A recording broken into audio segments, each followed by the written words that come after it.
Bienvenue sur Boîte Magique, où nous vous proposons un nouveau plongeon dans les abysses de l'Atlantique Nord, à la découverte du RMS Titanic.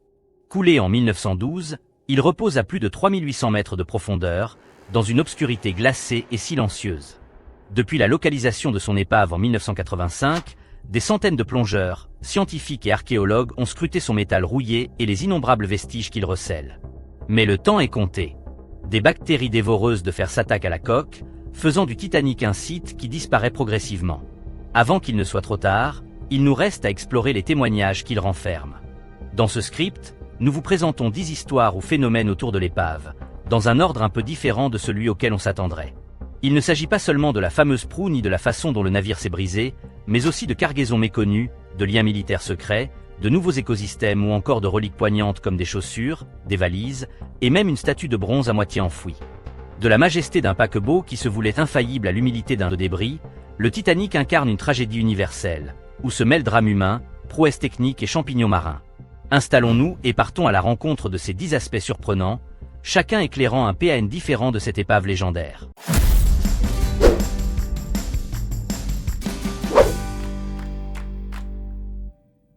Le pacte secret derrière la découverte.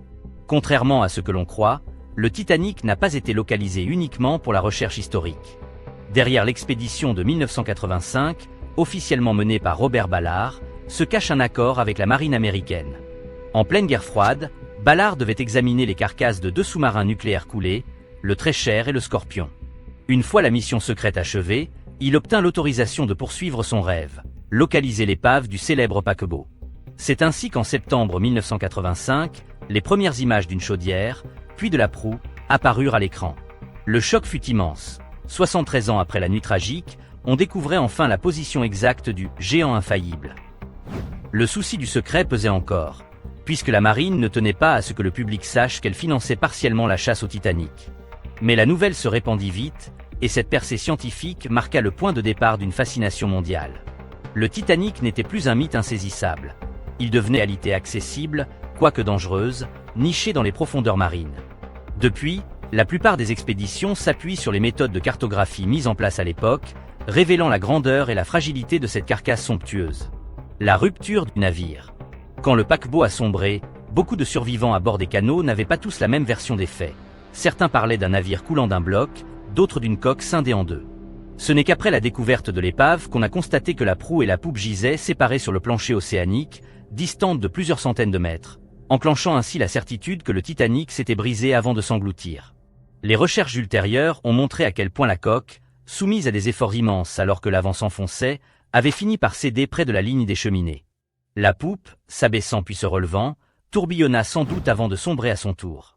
Cette rupture violente a eu pour effet d'éparpiller de nombreux morceaux de métal, des pièces de structure et de mobilier un peu partout, créant un vaste champ de débris sur le fond. Parfois, on y trouve des fragments identifiables, parfois un amas informe. Quoi qu'il en soit, cette cassure brutale incarne la gravité de la catastrophe, où le manque de cloisons étanches suffisantes, couplé à des décisions tardives, eut des conséquences fatales. La menace bactérienne. Sur l'épave, de longs filaments rouillés pendent de la coque, semblables à des stalactites rouges. Ce sont les rusticles. Ils résultent de l'activité de bactéries marines, principalement Allomona titanicae, qui s'attaquent progressivement au métal. À première vue, on pourrait croire ces microbes limités par le froid et la pression. Pourtant, ils prospèrent dans cet environnement obscur, creusant de microscopiques tunnels dans l'acier et transformant la structure en poussière rouge au fil des décennies. Depuis 1985, on remarque un délitement rapide de zones entières. Le pont supérieur s'est partiellement effondré, et la cabine du capitaine, célèbre sur de nombreuses photos, est désormais ensevelie. Certains experts prédisent que le Titanic n'a plus que quelques dizaines d'années devant lui. Une fois la coque complètement rongée, la poupe et la proue pourraient s'effondrer sur elles-mêmes, mêlant toute la ferraille au sol argileux. D'autres régions plus robustes, comme des pièces en bronze ou des coffres scellés, pourraient cependant subsister plus longtemps. La déesse de bronze. Parmi les vestiges remarquables retrouvés dans l'épave, on compte la statue de la déesse romaine de la chasse, Diane. Un ornement de bronze autrefois placé dans l'un des salons de première classe. En 1912, la White Star Line visait un paquebot luxueux, intégrant des éléments décoratifs dignes d'un grand hôtel terrestre. Lorsque le Titanic a disparu, on a cru la statue perdue. Mais les plongées ont révélé qu'elle repose encore, partiellement enterrée dans la vase, arborant toujours sa silhouette. Le bronze, moins vulnérable que l'acier, se prête à une meilleure conservation. Certes, des concrétions l'entourent, masquant ses traits, mais elle demeure l'un des symboles de ce qu'était le Titanic. Un espace d'élégance et de faste, à la différence d'autres paquebots plus rudimentaires. Pour beaucoup de plongeurs, c'est un moment saisissant de tomber sur cette figure à demi figée, reflétant une beauté antique dans une atmosphère quasi funéraire. Un cargo controversé. Si la légende du Titanic tourne surtout autour des passagers de différentes classes, on oublie parfois les marchandises transportées. Certains indices laissent penser qu'on y trouvait de l'opium, légal à l'époque lorsqu'il était destiné à la pharmacope et aux usages médicinaux. La question demeure, était-ce de l'opium déclaré, ou y avait-il une part de contrebande? Difficile à dire, tant les registres de la White Star Line restent imprécis sur ce type de cargaison. Malgré tout, il est plausible que l'épave abrite encore, dans des coffres ou containers hermétiques, quelques boîtes métalliques contenant cette substance. L'idée d'un paquebot associant luxe, élégance et potentiel trafic intrigue. Un passager fortuné, voire un réseau discret, aurait pu exploiter la traversée transatlantique pour transporter des denrées précieuses. À 3800 mètres de profondeur, le secret persiste, même si la corrosion finira sans doute par éventrer d'éventuelles caisses, libérant leur contenu dans la boue environnante. Le cimetière d'effets personnels.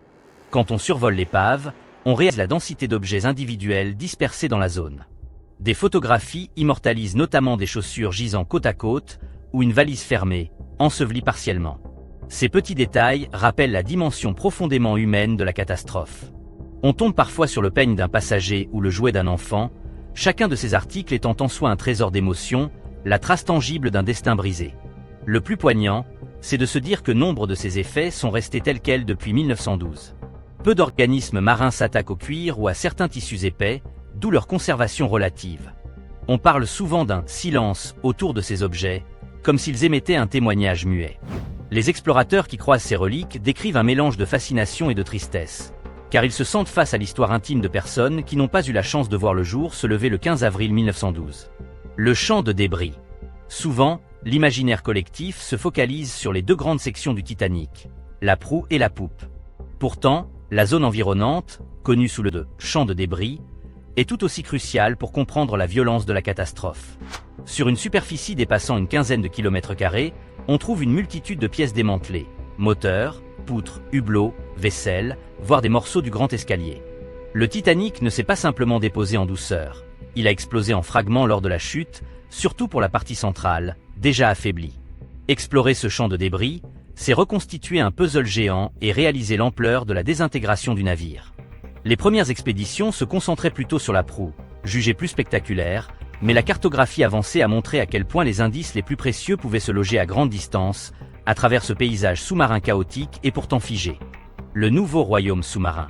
Au fil des années, le Titanic est devenu un écosystème.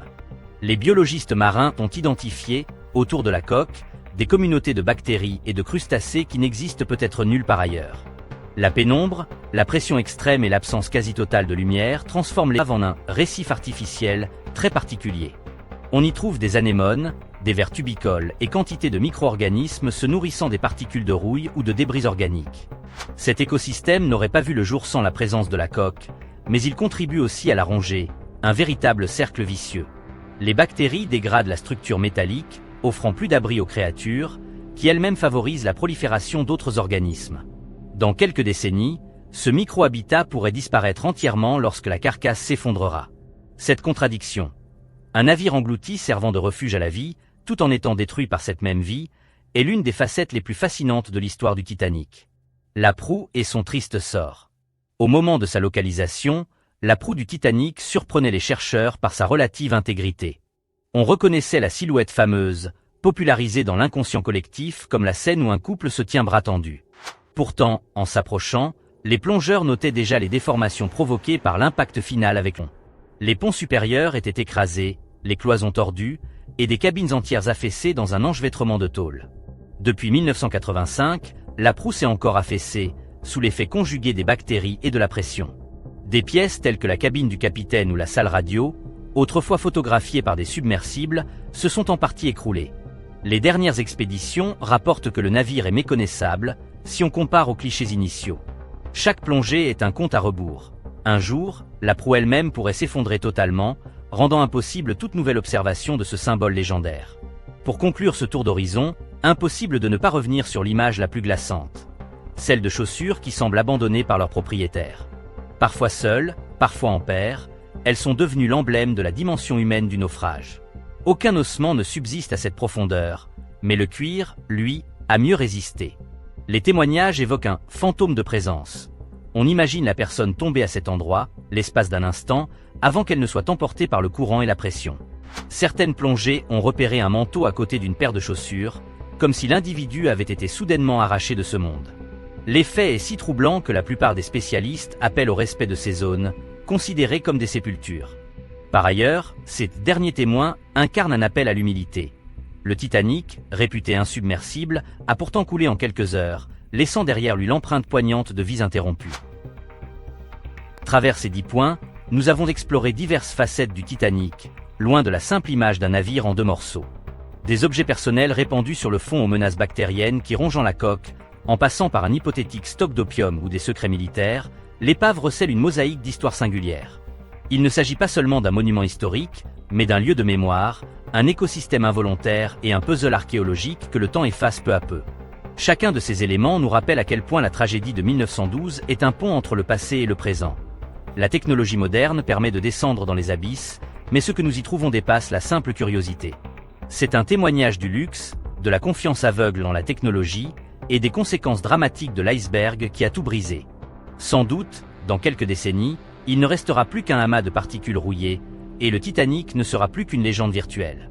D'ici là, ces découvertes, allant de la statue de bronze encore dressée au large champ de débris, en passant par le sac laissé intact, continueront à fasciner.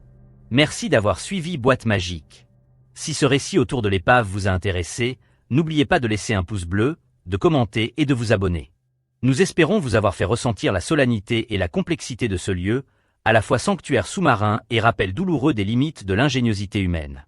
À très bientôt pour de nouvelles explorations.